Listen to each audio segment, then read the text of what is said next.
Now, good morning, students.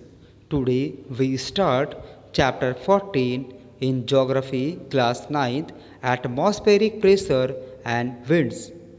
Now, all of you know that air is a mixture of several gases present in atmosphere and it has own weight and air exert pressure on the earth's surface. The weight of air in a unit area of the earth is called air pressure. Now, atmospheric pressure, the average of atmospheric pressure at the sea level is 760 millimeter. Now, here measurement of pressure. Now, we have to measure the in millibars. The variation in pressure are shown on maps means of isobars. Now, these are lines joining the place having same barometric pressure. The barometer consists of a long narrow tube filled with mercury. There are two types of barometer: front-end barometers and aneroid barometer. Pressure gradient. Now, rate of change of atmospheric pressure between the 2 points of the Earth's surface is called the pressure gradient on the weather chart. This is indicated by spacing isobars. Now here, factor affecting the atmospheric pressure, these are altitude. Now second is the temperature here, and third water vapor, and the fourth is the rotation of the earth. Now some of the importance of the pressure belts. World pressure belts generally the distribution of atmospheric pressure across latitude in the terms global horizontal distribution of pressure. It means features is zonal charter known as pressure belt. Now, the equatorial low and the subtropical high, the two subpolar low and two polar high, except equatorial low and the other form matching pairs in northern and southern hemisphere. Now, firstly, equatorial low pressure belt. It extends from 0 degree to 5 degree north and south of the equator. Now, due to the vertical rays of the sun, here there is intense heating and the air therefore expand and rise as convection the currents, causing a low pressure to develop here. This low pressure belt is also called doldrums because it's a zone of total calm without any breeze. That is why it is known as equatorial low pressure belt. Subtropical high pressure belt. About 30 degree north and south of equator lies area where ascending equatorial air currents descends, and this area is thus an area of high pressure. This is called horse latitude.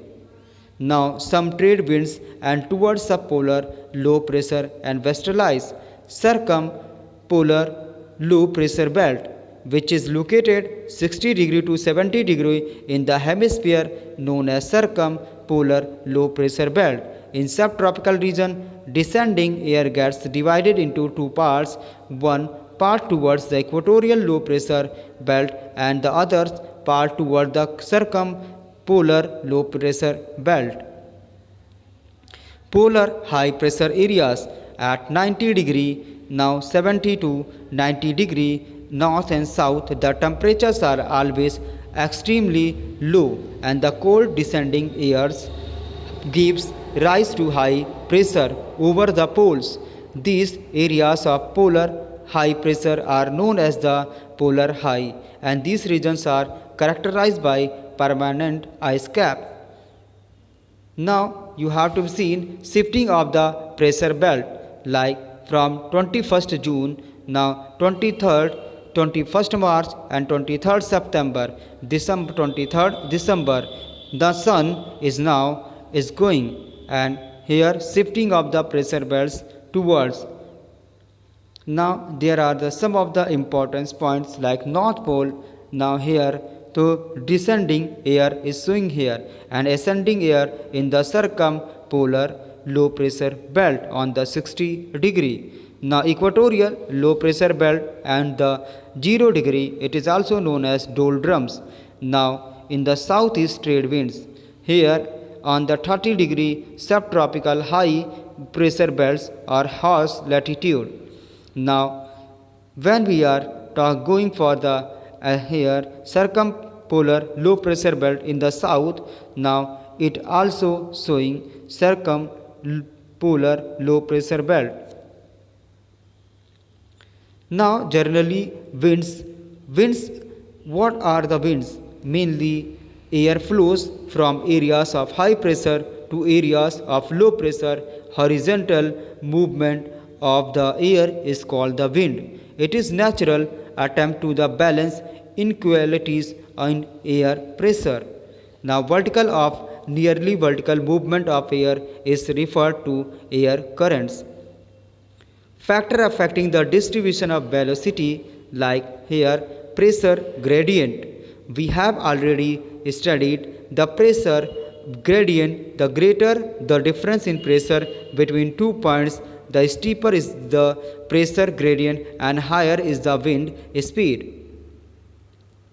Now here Coriolis forces.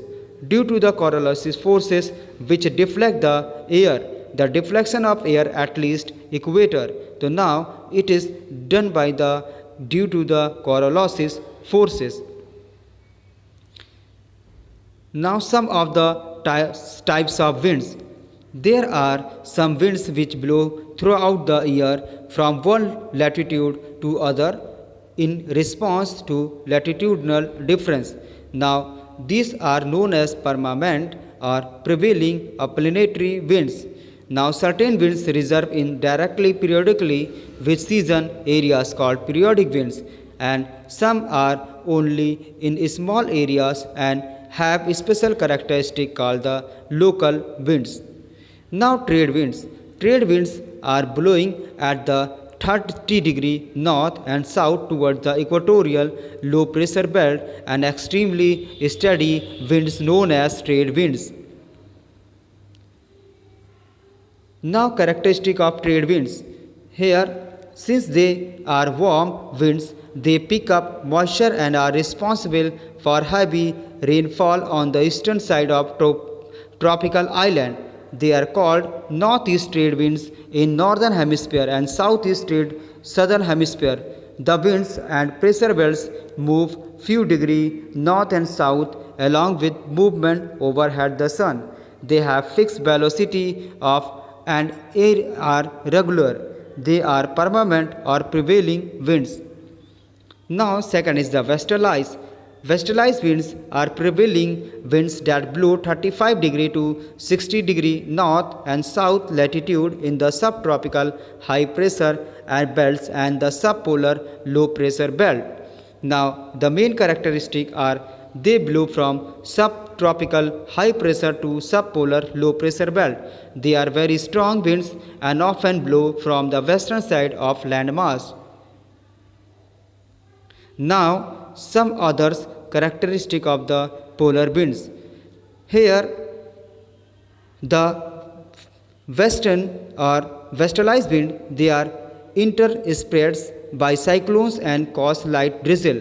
Now the polar easterlies, basically the winds that originate in the north and south pole regions blow towards circumpolar low pressure zone is known as polar winds. They start from the polar high pressure zone and originate from the ice cap of landmark in Arctic Circle and Antarctic latitudes. Now they are very cold winds. They also refer to polar easterlies. When they blow over ocean, they become warm. Periodic winds. Now they are blowing on the basis of period like land breeze and the sea breeze. Now at that night here the winds blow from sea to land are called the sea breeze. At the night rivers happen and winds blow from land to sea are called the land breeze. Now some of the local winds. You have to be seen here at the daytime now warm lands breeze and the nighttime cool sea breeze. Summer monsoon. Now, summer monsoon in May, June, and July, the plains India and China are heated by vertical rays of the sun, so intense that heat develops a continental low pressure here. During these months, over the Indian Ocean, high pressure area develops, so the winds blow from Indian Ocean towards the northward and northwestward into Asia. Now, the summer monsoon winds blow southwest, so they are also known as southwest summer monsoon winds. Now, winter monsoon winds during winter season, the conditions are just reverse those of summers. A high pressure develop over a big landmass stretching Central Asia and Indian plains. At the same time, low pressure zones develop in the Indian Ocean as winds blow from the land to sea. So they bring cold, dry weather and they are incapable of producing rain. Now here you have to be seen the in summer monsoon wind high pressure bands are generated, but in winter monsoon winds low pressure belts are generated. Now local winds. Local winds are like Lu, Fohane and Sinok. Now here some others like the Mistral and Sinok. Now variable winds which are known as cyclones. Now in a low latitudes and intense depression with low pressure center is known as tropical cyclones in Indian Ocean are known as hurricanes and in the Caribbean typhoons in China, Willies in Australia. Now tropical cyclones. Cyclones are associated with the turbulent weather condition, thick cloud cover, strong winds and rainfall. Tropical cyclone cause heavy damage property and loss of human life. The cyclones generally originate in tropical region between 8 degree to 20 degree north and south. Now here some of the examples of the cyclones like tornado. Now temperate cyclones. Temperate cyclones are active over mid-latitudinal region between 35 degree latitude to 65 degree latitude in both hemispheres. They are known as extratropical wave of cyclones. Unlike tropical cyclones which are produced and develop mainly over the sea, temperate cyclone produce both on the land and the sea. Now here anticyclones. It is fine atmospheric condition. There is high pressure in the core and center, low pressure around. Winds blow generally towards outwards. These winds are clockwise in northern hemisphere and anti-clockwise in the southern hemisphere. Now some of the importance between tropical cyclone and temperate cyclone. Tropical cyclone are produced mainly over sea. Temperate cyclone produced on land. Now generally 8 degree to 20 degree north south, 35 degree to 65 degree latitude, limited in a small area but thousands of kilometers. They travel east to west, they travel west to east, and they are forecasted high temperature and humidity. They are forecasted fall in temperature, pressure, wind shift to halo around the sun and the moon. Now they are associated violent winds is great speed, dense cloud and the winds speed low and rainfall light which continue many days. They are most intense in the winter, but now here they are in the summer phenomena. Importance of the jet stream. Most weather systems do not just sail over area, but the airline industry constantly use the jet stream for its flight. By flying commercial aircraft with the jet stream and flight time gets reduced. Now precipitation usually increase in California because the polar jet stream moves further south and bring more storms with it. In addition, precipitation often increase in Europe because jet stream is stronger in the northern Atlantic. Whatever the position of jet stream is has significant impact of the world. weather. Now, it's therefore essential that meteorologists understand as much possible about the jet stream and continue to track its movement to monitor weather conditions around the world.